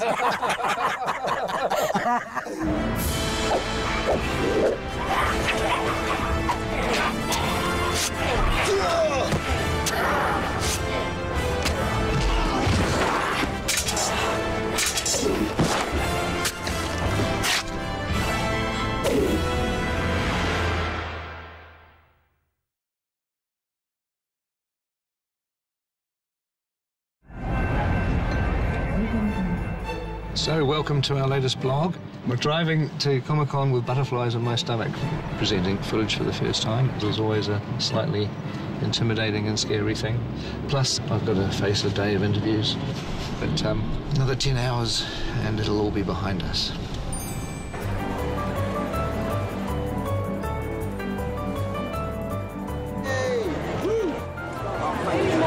So hopefully we'll find Ian and Richard in here somewhere. The Hobbit certainly is more funny. One interview down.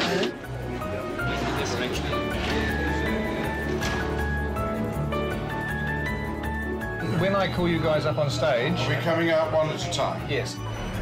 I saw on the One Ring this morning that people have been camping out since Wednesday to get into Hall H. Those are the sorts of people that I like hanging out with. I'm going to be going on soon, and I've been recruited to do some vlog filming with my iPhone, because this camera isn't allowed on stage, but nobody's going to stop me shooting with my iPhone.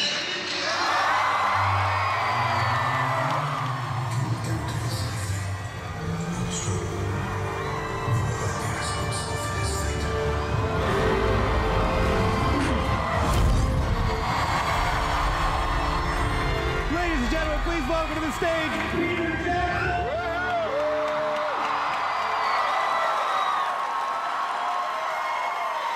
Let's bring up a few of our friends that we have here. Philippa Boyens, Andy Serkis, Richard Armitage, Martin Freeman, Sir Ian McKellen. We also have a surprise guest, Elijah Wood. I love you guys. I came all the way from Brazil just because of you. Thank you. I spent all my money on this trip, but it was worth it.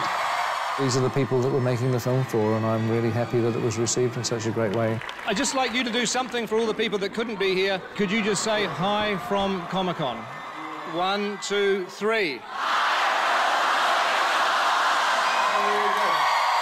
Fantastic. No need for a take two. That was bloody good.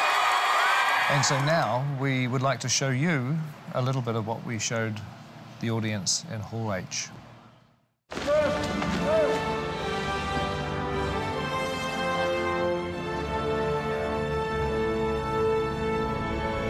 That's great. Good. Welcome to the last 5 days of our shoot. It's a bittersweet kind of moment. It feels like I'm still at the foot of the mountain. It's a little difficult to do a wrap-out on our last bit of shooting because so much of what we've been doing recently has been filmed too, which is obviously secret. But we'll show you little bits and pieces, little snippets, and there'll be a lot more of what we've been doing that we'll save up for future vlogs. Hey, Comic-Con fans, how are you? This is Dory, coming live from the set of The Hobbit. Stay classy, San Diego. Hi, Comic-Con, John Callan here. I play Oin in The Hobbit. Hi, this is Dwalin saying a big hi to all of you in Comic-Con. Greetings from the very heart of Middle-earth. A really amazing moment for me, I guess. It was the first time we stepped onto Bag End. It's become so embedded in your psyche from what you've seen before. We're all ready to go, and Ian came on for the first time, and you look at him and you go, oh my God, that's Gandalf. I look back on that with fondness because we got to know each other on Bag End, and we really got to know each other as dwarves. Hi Comic-Con, it's Adam Brown here, aka Ori from the Hobbit set. One of the most exciting things, I think, for me was working on these sets that kind of are part of our history. And there was I working on Rivendell with some incredible actors. Just watching Cate Blanchett act, it was very moving. We had shivers down our spines. It was absolutely astonishing. It's been a privilege being back in Middle-earth. Hey, Comic-Con. Hope you're having a good time. My name is Lee Pace. I play the Elven King, Thranduil. Some of the work that I really loved was with Terry Notary, who designs movement for the different races. And the way the elves move is very different than the way the dwarves move, obviously. It was really fun to get into that character and really move in a way that is not human. Yeah. Sylvester McCoy, who played Radagast, is the loveliest man. I need people. I think that Sylvester's going to be one of the delights of these movies. The real McCoy. I remember going out to Trentham and wandering through the 100 meters of forest that they built and seeing Roscabel, which is Radagast's house. Radagast's character was a lovely, spirited wizard, and his house really reflected his character beautifully. Dale was beautiful. It really was like, it was like being in another country. It was very Moroccan, Turkish, sort of stroke Italian, yeah. Dale was one of the larger sets. It rivals some of the biggest sets we've ever built, which would have been Minas Tirith and Helm's Deep, I guess, in the old days. The city of Dale was such a huge set. You're able to just wander around as if you were in some abandoned city you've always wanted to visit. The most fun I've had on set would probably be the Goblins. Goblin Town, the sets just seem to be really sharp and really angular and lots of flames and lots of bones. We were introduced to the Great Goblin. Well, Barry Humphries is something of an iconic legend in this part of the world, and I've seen 2 or 3 of his Dame Edna stage shows, and Barry and the Goblin King just seem to be a natural fit. Yeah. You seen the pile of intestines? Oh, no, but I'll go and check them out. I don't know if anyone's home, but we'll soon see. I found Bayon's house absolutely mesmerizing. It's one of my favorite parts of the book, and the creation, the carving that they did inside that beautiful barn, and everything was so oversized. I want to write the theme tune, sing the theme tune. We built it to the scale of the dwarves, so it was huge. And it made all of us feel small. I used to be able to stand on that set and look at the crew setting up the camera, and they looked like tiny little people. It was kind of incredible. Morning, everyone. Happy last day. Morning. What we're doing for this shot is we're going to get Orlando up on here. Somebody stuck something to my back. What is it? Second unit think we're a bit of the rock and roll unit, and, you know, we have a bit of fun.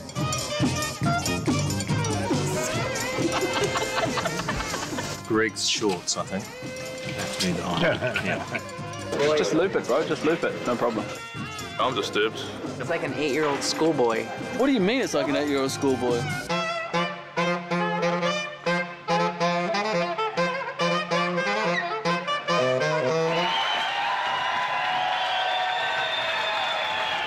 He's a rock star. He has got energy to burn, and that infectious enthusiasm and his absolute dedication made a huge difference to the second unit. And crank it up. And in 3, 2, 1, action! And cut! That is a wrap for the second unit. Second unit! There's a mixture of emotions. Good to finish, but sad at the same time. Quite frankly, I can't imagine this occurring anywhere else on the planet, so thank you from the bottom of my heart. One of the memories that really sticks in my head the most is walking in through the gates of Stone Street at 4:45 in the morning when it's dark and there's no one else here and the stars are still out. And then slowly the studio comes to life and the sun comes up. I saw a lot of those days. You're going to be getting up at 5:30 in the morning for a year and a half, at least 12 hours a day. Morning. You literally just wake up every morning and go shoot a movie, and it seems to last a lifetime. This is the kind of movie where it changes everybody's lives. What we do is kind of driven by adrenaline, so we keep going until we collapse. We've got ready about 20 people a day, and that's about 5,000 prosthetic makeups. It's not gonna work, it's not in line. Ow! We're busy, but sometimes we get bored being busy. In the last 18 months, we've probably gone through about 20 litres of glue, about 450 miles of yak hair, hence there are now a lot of cold yaks in the Himalayas somewhere. I've never worked on such a hairy movie. Even I'm sporting a beard now, and I've never had a beard before, so it's obviously sort of rubbing off somewhere along the line. Just the sheer amount of lead characters with costumes. For some reason, they all want to wear costumes. They all want pants, they all want shoes.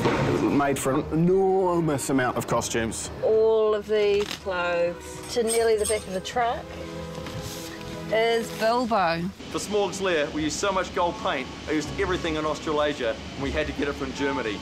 Wunderbar. 22,817,520 feet if we were shooting 35mm like this. And I'm really glad we're not. I'm sure that I've done over 2,500 drawings. I kept my pencil stubs. You're literally doing a drawing one day and then walking on the sets a few days later. We shoot a set, take it out, and replace it for the very next day's shoot. They put up the most incredible sets. You walk in the night before and it's not finished, and you think, my God, how are we ever going to be in here tomorrow filming? And yet you walk in 8 o'clock the next morning and it's ready to go. To me, that's probably one of the most gratifying things on this whole picture, that all these people force through impossible odds and create these beautiful things. Wow, look at that. Yes.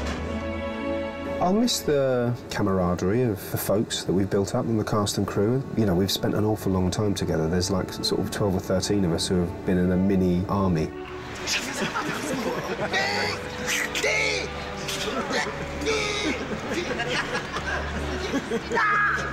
Well, I mean, they're all people I would love to work with again. Fantastic cast. I'm surrounded by these mates. I'm surrounded by my comrades. I'm surrounded by these great actors. Please, not every time.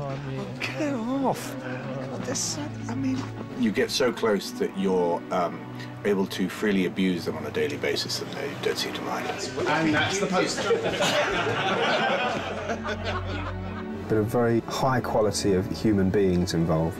Pretty soon we won't be all together as a gang, which is going to be sad. We'll all miss each other terribly. You're getting to come to work with a group of people that you love working with, that you love hanging out with. It's a real family.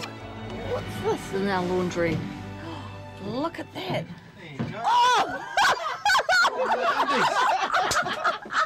Red-handed. What happens on the Hobbit stays on the Hobbit.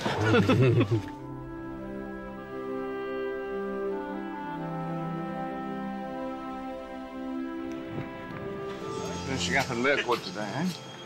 It's the old, finish with a bang.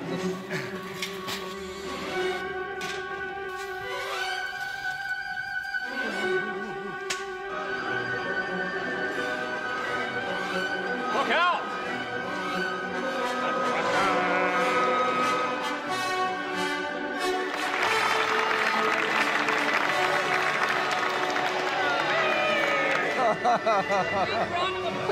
I'm gonna miss you. I'm gonna miss you, man.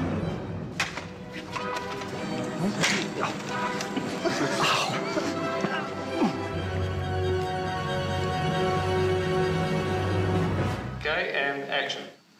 I need a horse. Why? Where are you going? In search of answers. All right, and cut. Well, unless anybody has anything else they want to shoot, I think we should call that a day. Thank you.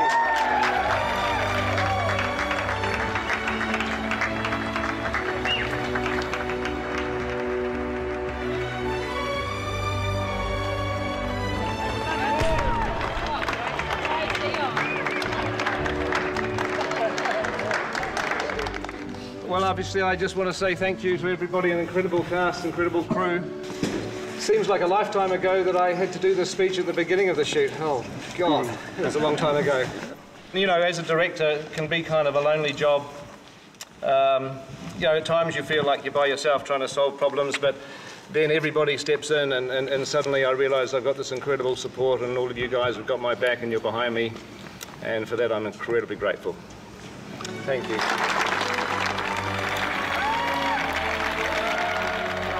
Peter's Bubbles right next door.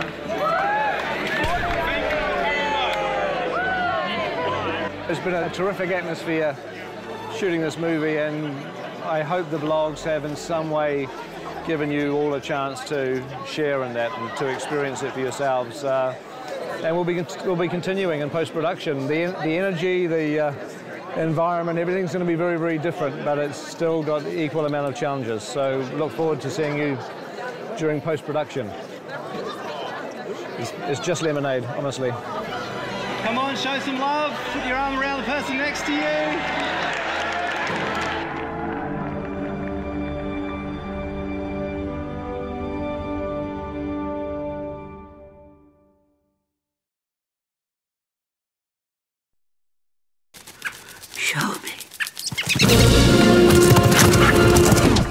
Welcome to the theatre at Park Road Post. This is our post-production facility in Wellington, and this is where we're spending a huge amount of time at the moment just working on getting The Hobbit finished. It's due to be completed literally 2 days before the premiere, hopefully. So we'll give you a look at where we're at with post-production. You're going to see a lot of sleep-deprived people in this blog. Everyone's working around the clock to get the film finished. So everything begins at editorial. So here's the bunker, editorial. I am Dan Best. I'm the first assistant editor on The Hobbit. So next door to us is the cutting room. Jabez and Peter are in there busy cutting film 2 at the moment. We were shooting this with 150 people on the set, and then here we are sitting here and it just comes down to Jabez and I, 2 of us. The last 2 men standing get to edit the movie. So it's quite a relaxing and enjoyable process. And while you're putting that together, I'm going to make another cup of tea. When Jabez has something very simple to do that doesn't need me around, I get the cups and go make a cup of tea and come back and it's all done. Very good. Hey, welcome to Previs. Come on in. Christian's just down this way.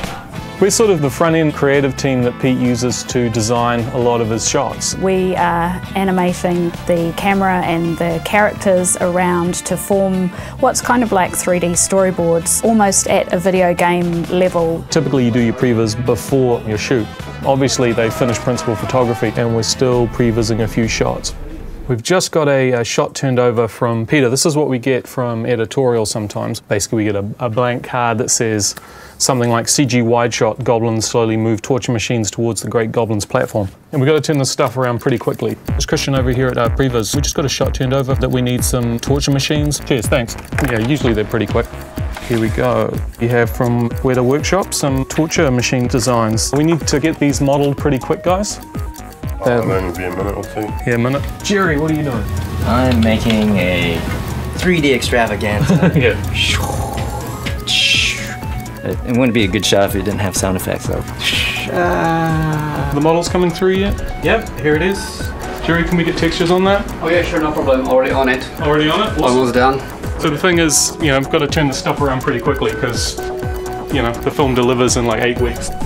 What do you do there? I just stare at code all day. So Iggy, you got your torture machines, how's the shot going? Yeah, sorry it took so long, but I think this is gonna work. Yeah. Okay, cool. No, it's pretty good. We should send it to Pete and see what he says. Cool. It'll be a really cool moment. Okay. That's good, Dave, yeah. We just got PJ notes. We're off to talk to a few of the supervisors about what we have to do now on a few extra shots. This is the original building that we had on Lord of the Rings. For Hobbit, now we've expanded to 8 different buildings. It used to be an insane asylum, right? Yes, this used to be an insane asylum, and still, days like this, it feels like it even so. We're at the 6.5 week mark. Not much time left to finish this one. We're at Wexford Road now. This is the original production office for Lord of the Rings, but now it's the home of all the animators for Hobbit. So the troll sequence, definitely one of the biggest animation challenges. They're speaking, which is something new for trolls. Are there any more of you little fellas hiding where you shouldn't? No. In Rings, they're always only ever kind of grunting. Peter shot it live action on the mocap stage. Are any more of you little fellas hiding where you shouldn't? Pete liked the action, but wanted to go a little bit bigger on what the stunt guys were doing. So maybe we do a custom mocap shoot for just those bits. That felt good. I'm happy with that. Okay, should we move on? We've advanced the art of motion capture quite substantially on The Hobbit, including the detail of motion capturing individual hairs of dwarfs' beards. All right, come on in. Welcome to the Department of Internal Beard Hairs. We're going to tell you a little bit about what we do here. Kev, can we get you to paint, please? Having beards on set is rather dangerous. Incredibly dangerous. We've lost a lot of good beards. That's right. So we've created a virtual beard in the computer, and what that allows us to do... Whoa, layman's terms, please. Sorry. We have a beard in the computer. Motivation here. It's dark, it's stormy. Okay. You're in the mountains. Action, wind, rain, lightning bolts, and cut. So this looks great. Can we go ahead and propagate this? Right, so what I can do is just by pushing this one button here, and voila, you can see that the beard has now been propagated throughout the film. It's the power of beard capture technology. Great job, everybody. I don't think there's anybody working harder at the moment probably than the Weta Digital artists who have got several hundred CGI shots to do in the last few weeks of post-production. We have a lot of shots to deliver each week. In fact, the most shots Weta has really ever delivered. Good luck. Let's break the record. Have a great week. Well, it's Saturday at Wexford Road. The first thing we have to do each morning is release the animators. So, should we do that? Are we ready? Are they there? Wake up! Wakey, wakey! Come on, sleep is for the weak! Sleep is for the weak! Don't even bother getting dressed. If people don't have to leave, we're happy for them to stay. We have people that give massages here. We actually do laundry for people. They get 3 meals. Scrambled eggs. Yum. Conceptual artists eat when they can. A concept artist's work is never done. Especially on a big effects movie like this. We're still conceptualizing after having been here for 3 years. As long as there's still a shot that has an empty spot, whether it's green or whether it needs something in front, or you just keep at it. And we're painfully conscious that behind us are considerable teams of people waiting for artwork to do the 3D and the texturing and the lighting and the animation. The big house where we're going now is where we've put in the Goblin team. That's the Goblin Mobile right there, Chris White's vehicle. It's exactly the same car my grandmother has. It was apparently a reform school. Supposedly people tell me that they see ghosts in here and that there's claw marks down in the basement. So come in if you dare.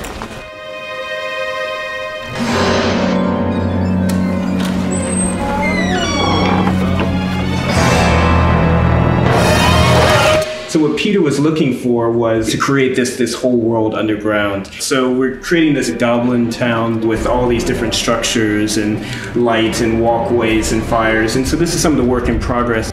A lot of what we're doing on this guy is beauty lighting, because we got to really highlight all of his warts and all that good stuff. He's quite hideous, but he has to look beautiful at the same time. Here at Park Road Post-Production, just down the corridor, we've got Andrew Lesney, our DP, doing the colour timing of the film. Hi, welcome to the DI. Yesterday we made chicken laksa, and today we're going to cook up a pad thai. DI is short for digital intermediate. This is part of a process which is called the colour grading. It is like Photoshop for motion pictures. This is the exterior of Bag End. We filmed this shot in Matamata. We didn't have the most ideal weather on the day, but the landscape is still very beautiful, so we actually are just working the original material on this one. Essentially what we do is we start with the raw plate, and then we're building up basically a layered grade, and the result is what you see there. We also have these dueling lasers, so we can do this. This bit of grass right there, distinct from this bit over here. We've got these lights up for the blog, but traditionally we work in a much darker environment, and we actually work in an environment that's, in fact, even darker than this, but mimics a cinema.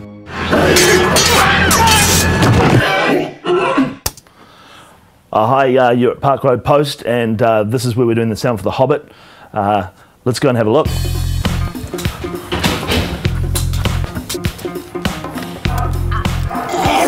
We start the day with a dance. That's the first thing we do in sound.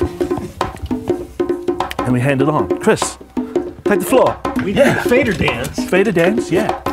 You can see Dave's cut 16 layers of sounds for this goblin. And he's done such a cool job that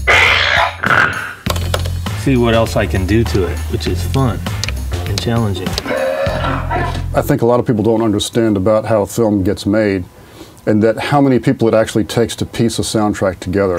We have dialogue, we have music, and in sound effects alone, we break into several categories. Standard sound effects, swords, body falls, doors, things like that. We have ambiences, which is like some wind. We have some crowd sounds, things like that. What we're doing here today is just put out little friends and family and all the other departments call to come down and be panicked villagers for Dale for when it gets desolated by Smaug. That's how we rock it in Soundpost here. Right, and here, Matt's cutting the crowds and all that sort of stuff. We're on our way. Feels like a scene from The Shining down this hallway. I really wish I had a tricycle. Foley. Oh, they've got the best sounding door. Foley's a specific part of the soundtrack which relates to humans. Anything associated with what they touch and how they move is recorded by these guys. Get to bash stuff, break stuff, drag it, stretch it, bend it. What makes a great Foley track is often the interpretation of the sound rather than the literal sound itself. Goblin claws. It's just banjo picks. It makes it very awkward when you go to the toilet in the middle too.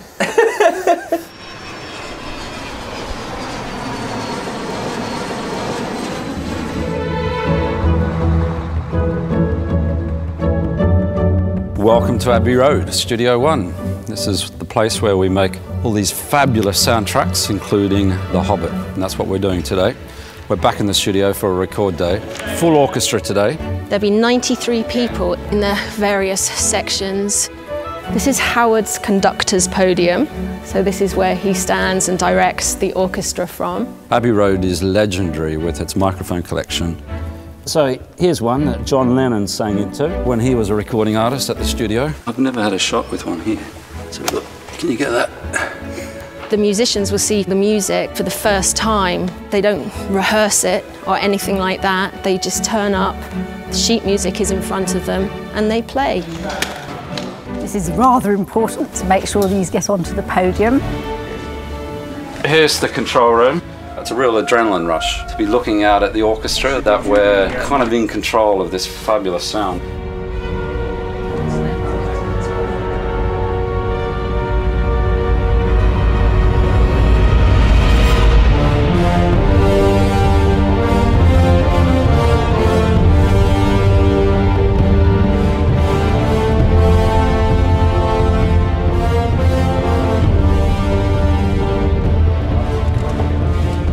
Great, we're happy with that. Let's take a break.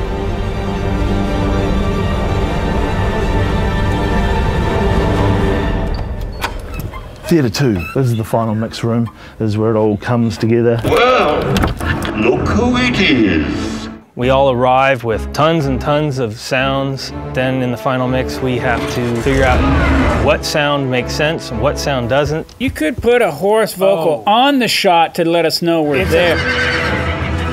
But at the end of the day, hopefully we've got clarity and we are telling the story. And I have to say, it's really fun. Got another 3 weeks and then and another couple films. So the journey's long from over, it's just really starting. So that's what's happening at the moment. The premiere is very, very close. But fortunately, people are staying calm. They're staying incredibly disciplined, focusing on their work. We are blessed to have such a sane, sensible team.